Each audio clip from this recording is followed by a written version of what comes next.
friend of the show. You love him on Big Noon Kickoff on Fox. You love the Bear Bets podcast with him and Jeff Schwartz and our teammate, the great Sam Panayotovich. Kills it on Fox Sports' soccer coverage. Kills it with Fox Sports and college football. Basically all sports for our friends at Fox Sports. The one, the only, the Bear, Chris Fallica, who joins us now here on You Better You Bet. Bear, welcome back to the show. Nick and Femi, hope summer has been treating you great. How's it going?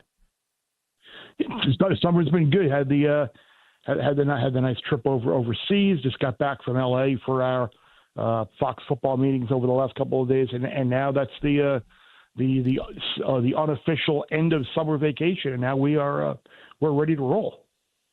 Are you feeling it, Bear, that there's more juice for Big Noon Kickoff this year? And I don't mean that to say that there hasn't been in the past, but that the juice and the excitement this year for Big Noon Kickoff, obviously with the addition of Dave Portnoy from Barstool Sports joining the show, that the juice and the buzz is ridiculous right now in a great way for Big Noon Kickoff. Are you feeling that right now, and are you like extra excited to do the show coming up this year? I am feeling that there's a little bit more anticipation and excitement just because of the addition and the news of Dave and just people's curiosity as to how he's going to be used and implemented and the role or character. Well, I really shouldn't say role or character. He's going to be himself on the show, as authentic as he is. But I think there's a little bit of a misconception out there. Like, I think a lot of people are just thinking, oh, it's going to be like Pat McAfee on Game Day where Dave's going to be on the set every segment, and that's not going to be the case.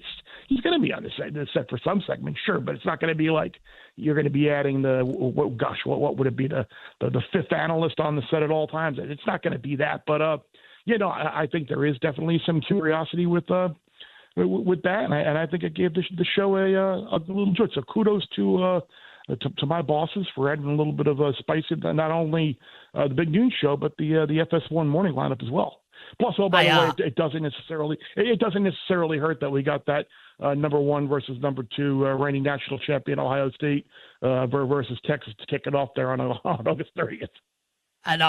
I can't wait for it. I love this for you. I love this for Fox. I think that this has been awesome, and I've been saying that basically since this news was announced. So, Bear, this is going to be a great season for you guys, and we can't wait to watch the entire season. And, of course, listen to you and Sam and Jeff and everybody on the Bear Bets podcast as well. So we'll get to Texas and Ohio State, but you are so in the weeds in a great way with college football. I want you to take this answer, Bear, in any direction you want.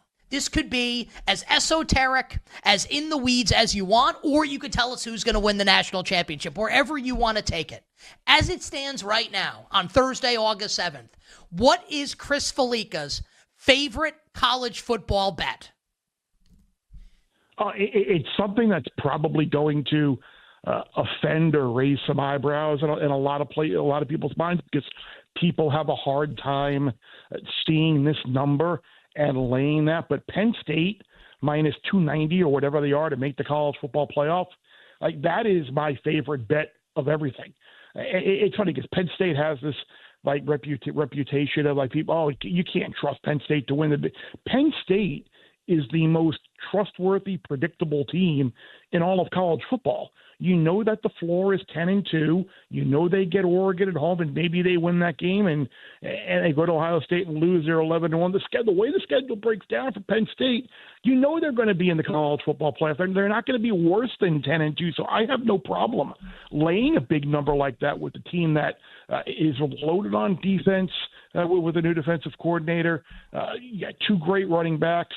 They feel good about their tight end position. I mean, I think obviously they want Aller to take a little bit of a step forward, but between those running backs that they have, the defense, and just kind of winning the way that they have, like Penn State's going to be in the college football playoff. And yeah, I know people see that. Oh, but you're going to lay 290 to win 100 or 2,900 to win 1,000 on Penn State, and you got to tie that up for 3 months. I have no problem doing that because Penn State is about as predictable of a team and a return that you can have in the sport. It's interesting that you say that, Bear. Penn State right now 7-1 to win the national title. You're already putting them into the college football playoff, which is a pretty safe assumption given the price that you mentioned and the bet that you like. But are you willing to go as far as saying Penn State will win the national title at that plus 700 price over at BetMGM? That's where I have a little bit of a concern. The one worry I do have, even though they brought in Trevor Pena from Syracuse, I still worry a little bit about their receiving group. Can Aller find some guys to make big plays throughout? And once they get into the playoff, can they beat in consecutive games a Notre Dame, a Georgia, an Ohio State, a Texas? Like, can they win 2 or 3 games in a row against those top 5 teams when we know what is it, 1 in 16 under James Franklin against top 5 teams? So that's the question I have. And it's funny, you see Penn State at plus 750 or 700 to win the national title. This is what I was thinking back. I think you got to go back to like 2016 was the year that I saw where you had a bunch of guys a bunch of teams rather that would got a bunch of first place votes. So I think if you look, you can make a case for like 8 to 10 teams potentially to win the national championship this year. I mean, they're the obvious contenders. So I don't think I'm going to, unless you're looking at a team in the 20 to 1 or longer price to win the title. I don't necessarily know if it's a great deal to bet on a team right now to win the college football playoff, because I think you're at some point during the year, once one of these teams, a couple of these teams pick up losses, you're probably going to get a little bit of a number. So if you had to make one play, I mean, I guess betting Penn State to win it would be kind of the safest deal, because you assume they're going to be in it, and maybe depending on your stake, you can kind of whittle away. It'll make a little bit of a profit. But yeah, right now I'm sitting pat in the win the national championship market, just because I think we're going to be able to get some prices a little bit better throughout the year. Remember, by the end of September last year, Georgia was a longer price than they were before the year, and we get numbers on the Bulldogs that we never thought we'd get. Yeah, and even Ohio State last year heading into the playoff was like around like plus 800 or whatever it was after they lost to Michigan. So, maybe being patient might be the strategy this year in betting the CFP. You mentioned it early on. You guys have the massive game to start the season, week 1.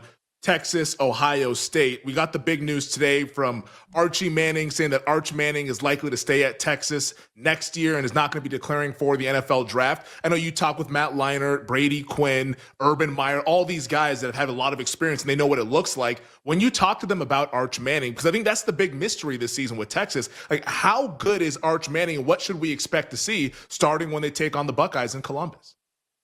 Well, I think it's a big question for everyone. Everyone is just anointing him as Heisman Trophy favorite, number 1 team in the country. And if you talk not only the guys that you mentioned on the set, if you talk to people within the Texas coaching staff, what they will tell you to a man is that this guy is as even keel and grounded and humble as they come. His teammates love him as a person, as a leader. They were like, if he didn't have the name Manning on the back of his jersey, he'd be the same guy that he would be with it. Like what the respect and admiration he has in that locker room, I think is going to go a long way. And I'm curious to see how he does. I would expect probably the Texas offense is going to look a little bit different this year, probably a little bit more quarterback run maybe with him, because certainly his ability to run, we saw that at times last year when he played. And it's funny because you see all these mock drafts for next year and the prices to go number 1. And that's kind of what I was saying all along. I go, look at who you're dealing with. Look at the family you're dealing with. You're not talking about guys that left early in college. They all stayed. They all got their degrees. It's not a family that they're going to be out getting money. And that's one of the things, moving on to like NIL and the bigger scheme of things.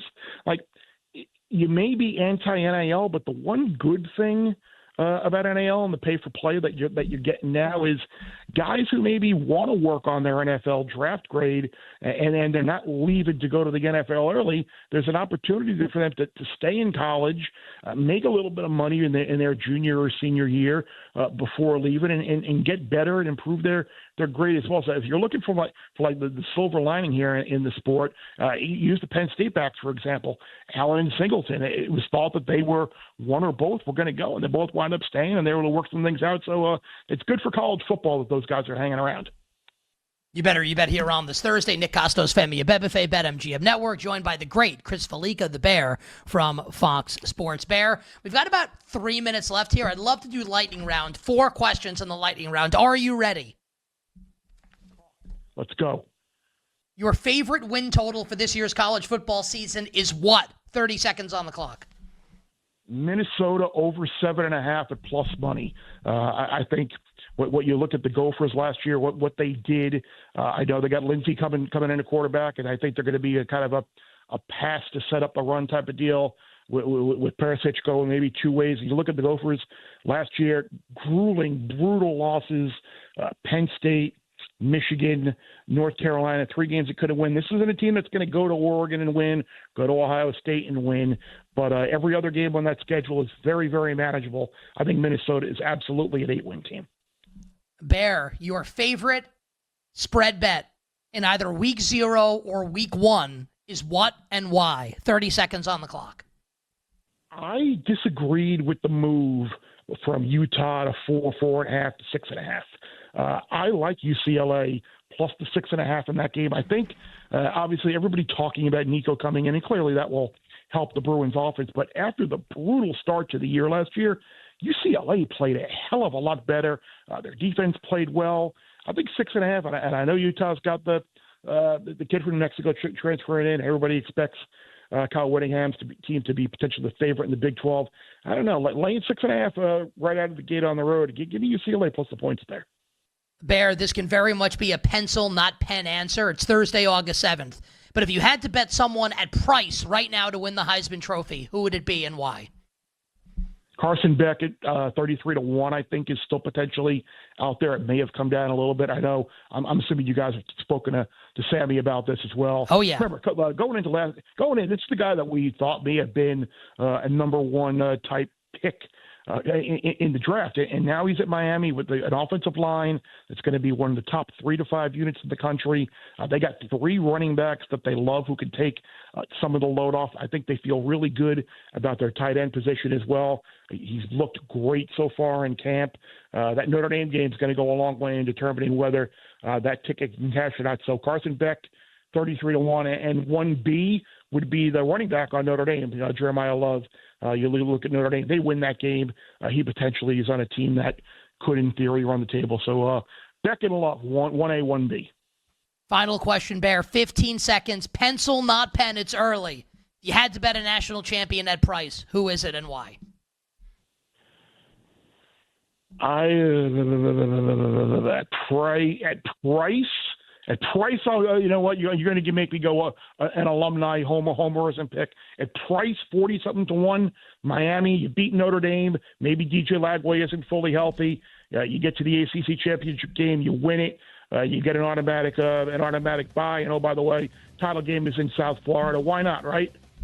Oh, I absolutely love it. Bear, you're the best. Can't wait to watch you this year on Big Noon Kickoff. Check out all the content. Bear Bets is the podcast on Twitter at Chris Fallica. We sincerely appreciate you, and we didn't even talk any Jets. We'll have to get you on again. We appreciate you, my friend. Thank you.